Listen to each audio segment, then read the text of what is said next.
Well, good morning and welcome back to Batty Bloomers. It's November and I have some garden things to do, chores that I've been putting off. One of them is to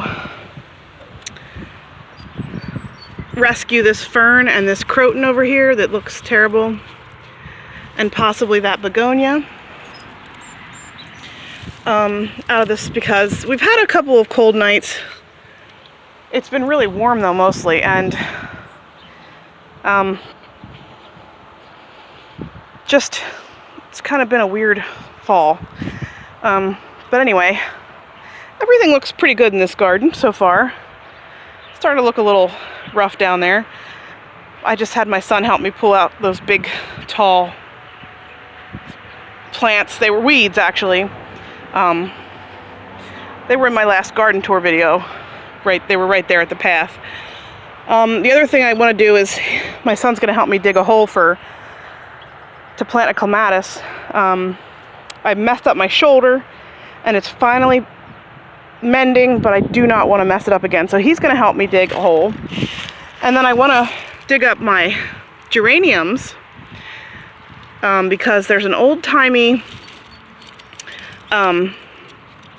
thing where you dig them up and then you cut them back and then you stick the roots in a paper bag and put them in a cool, dry place for the winter. And then in the spring you get them out again and plant them up and they come back to life, which is amazing to me.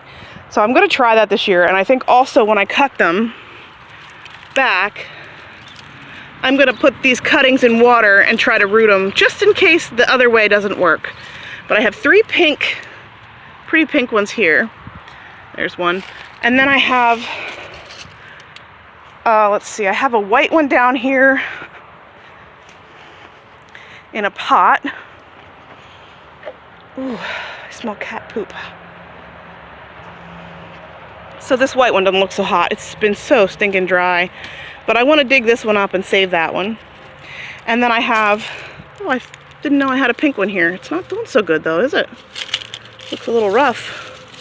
But this one's doing amazing. This huge fuchsia colored one.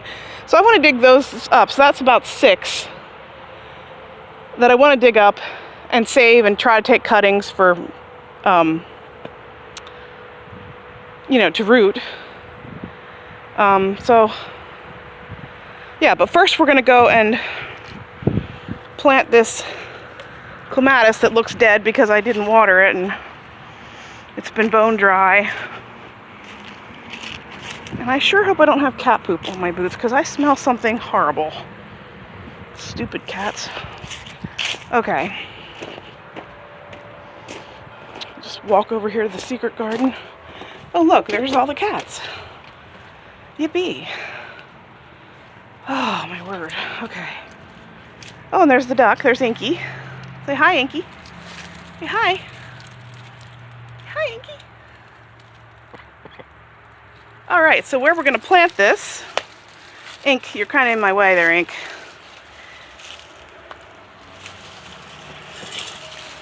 Okay. Get past Inky and scare her half to death.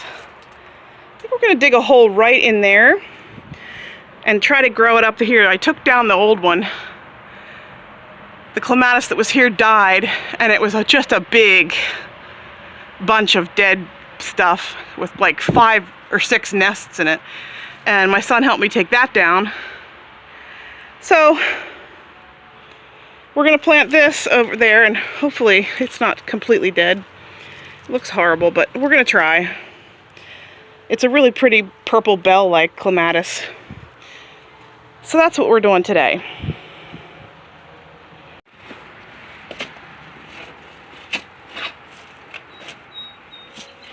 Where's a good place to put this? Just right there. It's right beside it.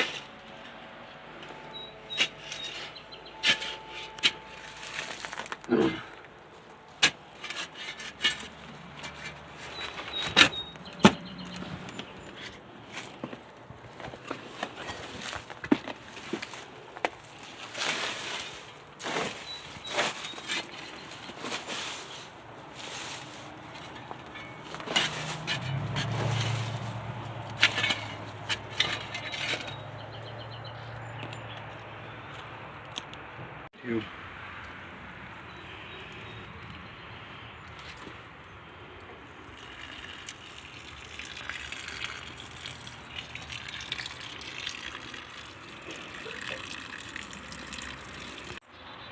Okay, so we got that in. If you see, I put it at an angle. I tried to plant it away from the house. We kind of got a little back close because I think it might be a little dry back there, because if you look, I'll go slow here. There's an eave that might keep the rain off of it. So we probably should have come out a little farther than we did. But I sort of angled it back so it can grow up here if it's alive. I don't know. I waited too long to plant this stuff. And it's a Clematis macropetala. Why isn't it? Lagoon. It's a little purple bell that like hangs down. It's really cute.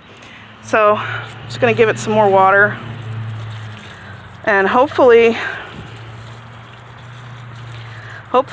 it will live. Hopefully we'll get more rain. It's been so dry. We got a little rain the other night, but it probably didn't even soak an inch down into the soil. Just was like a sponge, and just, you can see the soil's becoming hydrophobic. Do you see that? Hydrophobic means that it doesn't soak up the water. You can see the dry dust on top.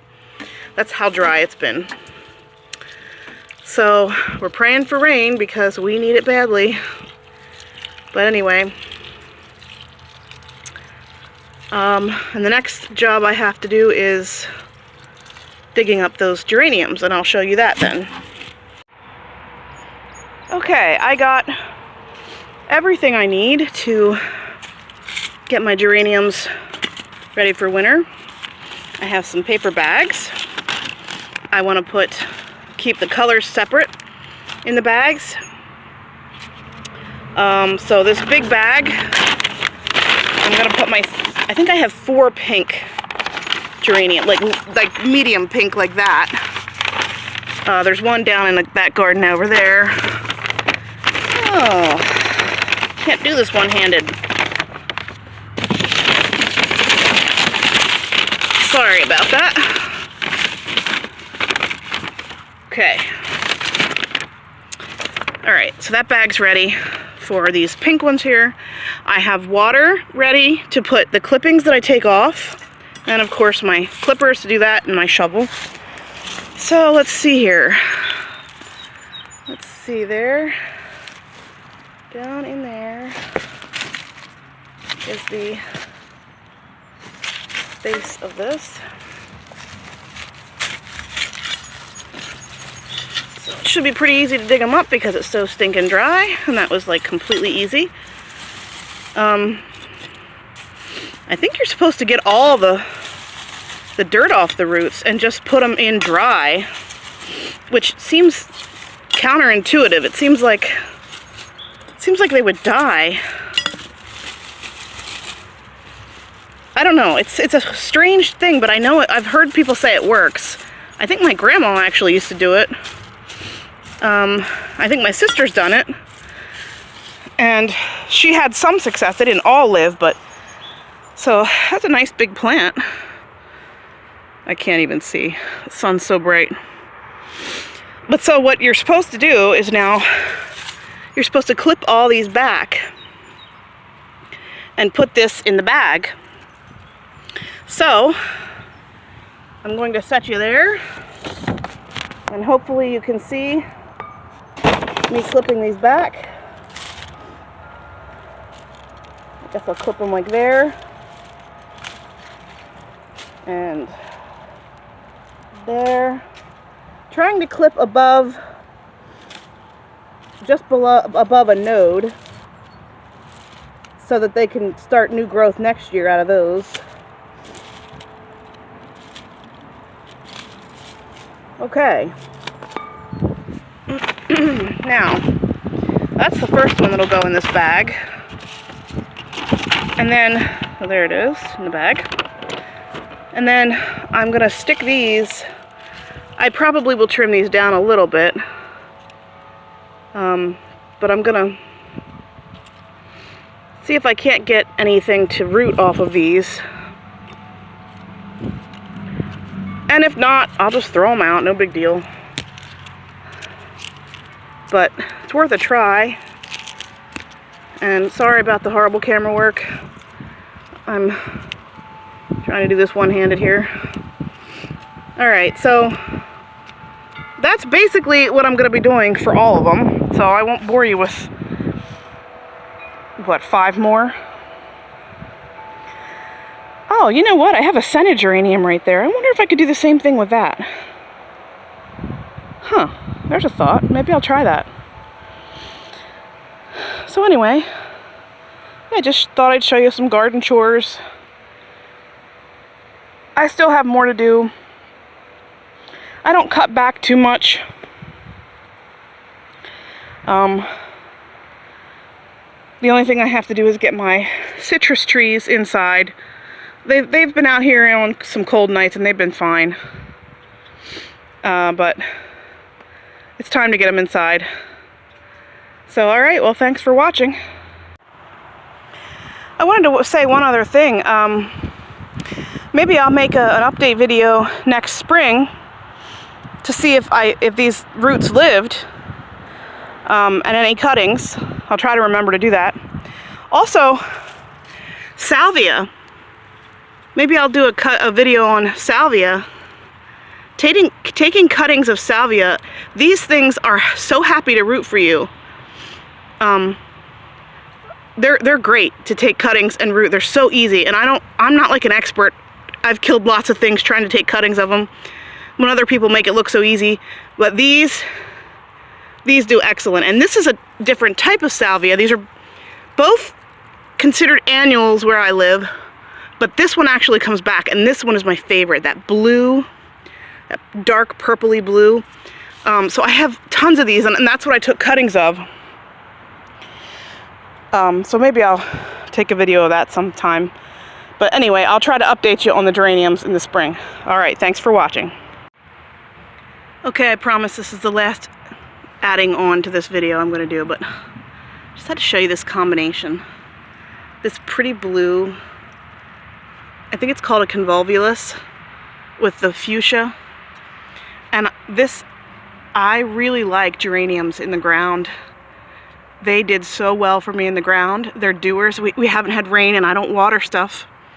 And this thing is gorgeous. I almost hate to dig it up. And I have one here, a white one, that is doing terrible in this pot because I haven't watered it. I'm terrible about watering pots. So I really like geraniums in the ground, and a bunch planted together en masse. It looks really good. And I just thought I should add that on at the end here. All right, thanks for watching.